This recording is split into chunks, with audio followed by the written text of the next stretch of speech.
All right, y'all. So I want to make a video because I'm not just going to show y'all the good and make it seem like everything is just going good and I ain't made no mistakes, none of that, because that's not how this shit goes. So last night I made this piece right here. This piece took me hours to make. And so first I need to tell y'all, I don't have none of the proper tools except for like two that I'm supposed to have to be doing woodworking. I got an old circular saw and an old jigsaw. They probably from like the 90s. They're both Craftsman. They're getting the job done. Everything else I got, I'm using metal tools because that's what I do, weld and fabricate stuff. So I'm using a body saw. I'm using a angle grinder with the sanding disc on it, all of that. So I borrowed a little nail gun from my homeboy. So anyway, I made this piece. And like I showed you last night, I had sandwiched 3 pieces of wood together. And then this middle piece, I had sanded and sanded and sanded on it until I got that shape in there. And I sandwiched everything together, Gorilla glued it. Then I used all the little nails, nailed it together. I had me a bolt sandwiched in there. And that piece was up there like I showed you guys. So it was replacing this end cap. So it covered all of that up like the last video shows. I had to sand down spots on the inside of it with the angle grinder with the little sanding disc on it to go around certain little things inside of the dash to get it to fit the way I needed it. So I was happy with that piece. I was proud of it. It took me some hours to make it. So today I get back in. I told you guys last night I went and got some bigger rivets. So I actually went to Menards and I didn't even know, like I just in my head envisioned what I need, but they actually sell this. So here's the rivets I got. Remember I told you I was gonna get 3/16. I was trying to get by 3/4, but 5/8 is what they had. So they're a lot longer. Then they actually sell these aluminum backup washers. The same thing, 3/16, 3/16. So I didn't even know that was a thing. Just in my head, I was gonna use some washers, but they actually had them in the same aisle at Menards. Both these little packs together was like $7. So that made life a little easier. Came in today, I got the panels on there like I told you. I got them all riveted on. I made my pieces of metal in the middle to hold everything together solid like I told you guys on the last piece. I got this piece on there screwed into the back of that, everything on the board. I put the board on the door and I still have my wood piece on there. It was up there sitting in there where it was supposed to be. I go to close the door. As I close the door, the wood piece hits like this. So the wood piece, say that's hitting, it was hitting like something like that right there. So it was really affecting the panel and it was in the way a lot. So kind of discouraged me a little bit, but at the end of the day, this is trial and error. So I don't want nobody to ever get discouraged. I'm not going to let it discourage me.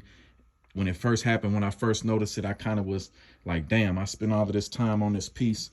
And, you know, I was really happy with it, all of that. And now it doesn't work. I got to start all over. But at the end of the day, I know that it's just minor little setbacks because I'm just learning. So anybody in the world, I didn't just learn how to weld. I didn't just learn how to make stuff. I didn't just learn how to fabricate.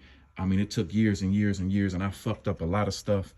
So I'm not going to allow something like this just to make my day bad. So here we are. That's the first mistake. Second mistake really isn't a mistake. It's just something that I got to adjust. These seats are in here. I made custom brackets to bolt my seats to the original bolts in the floor from the Chevy truck. When I go to shut the door panel, I don't know why, but on this side, the bottom of my door panel down there hits my plastic of my seat. And I can force the door closed. I can force the door closed. So that's me forcing the door closed, but it's putting a lot of pressure on the bottom of my door panel, and I don't want that. I don't want any excess pressure on the bottom of the door panel to, you know, possibly break something or crack something, or, you know, once I get it all wrapped and everything, I don't want to have to redo anything. So now what I'm going to do is I'm going to try to do what should work with no problem, but we're going to see. I'm going to pull my seat out. You see, I got my brackets in here welded to the bottom of the seat. And what I'm going to do is notch these holes out. So I'm going to notch this hole this way, and I'm going to come over here. I'm going to notch this hole towards the door. Just notch the hole out and bring it towards the door on all 4 corners. That way, in reality, I should be able to push the seat over. I probably only need, I would say, a 1/2 inch at the most. 1/4 inch to, I'm going to go with a 1/2 inch. I would like a 1/2 inch so I still have a gap. And my door panel has a gap between the seat and the door panel, so you can still reach down in here, you know, get to the buttons to move the seat back and forth, adjust the seat how you need it, all of that stuff. So that's what my next step. I'm gonna pull the seat out, notch them holes out, push the seat over, put the seat back in, make sure the door panel opens and closes. The next step is I'm still gonna put me a piece of wood right here and make this contour, and it's still gonna bolt to this and it'll get wrapped. So now what I'm gonna try to figure out is how I can use one single piece of wood, because I had one single piece of wood made and I ended up sandwiching it with those pieces. I'm gonna use one single piece of wood and I'm gonna make the same contour, and I'm gonna cut it around this so that this filler piece can still pop in there, because it snaps in. It's got snaps in it, so it snaps in and out. So my piece of wood is gonna come all the way around like this. Then when I get to this area right here, what I'm gonna do is I'm gonna extend my wood and make it big, just like I did right here. So it's gonna have this same exact shape, except this little piece is gonna be cut out. So just imagine this same exact shape, but you know, it'll have that little piece cut out for the end cap, and then I'll sand it all down and wrap it so that it'll look just like the dash is extended out a little bit. The end cap will still be in there. It'll be removable in and out, and it'll actually cover this gap up still. So in my head, I believe it's gonna work. It's gonna be a little work to do it. Might have to add some foam in some places to try to build it up a little bit in the back here. Try to build this area up a little bit. But once the board is in there and I get the door opening and closing and the board is secured on there, then I'll be able to see how much of a gap is left, because the gap is going to be bigger down here than it will be up here. My board should come straight across and it'll just leave me a, you know, maybe a 1/2 inch gap right here. But down here at the bottom, I know it's going to be a significantly larger gap, but that's okay. I'm going to work with it. So like I said, I wanted to make the video so you guys can see, like, oh, you know, when I tell you guys I don't know what I'm doing, I really don't know what I'm doing. I just watch a lot of videos and I study, and I try to take tips and pointers from other guys in the industry that really know what they're doing and make this stuff look easy. So this is the mistakes that you run into. And I just want, you know, you guys to know, like, don't get discouraged, man. Don't have a bad day because of something went wrong. And when I tell you I don't have the tools, look at this old jigsaw.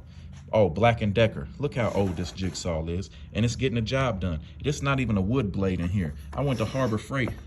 I got some air saw blades for my air saw, and I done put the air saw blade, cut the air saw blade down and made it fit inside of the jigsaw, and that's what I'm using to cut the wood with. And I mean, it's working. It's working just fine. So I don't want you to think, and look at this. Oh, this is my skill saw. This is a Black & Decker. That baby's old. I don't even know where it came from, but I had it in my basement. It's so old, the blade is rusty on there, but it cuts the wood just fine. So, and like I said, I borrowed the little nailer from my buddy, but this is what I'm using to sand my wood with. A little spin-off 36 grit sanding disc on a air grinder. So I don't want y'all to be like, man, I can't do it. I don't have all of the proper stuff. I don't have none of the proper stuff neither, and I'm trying to make it work.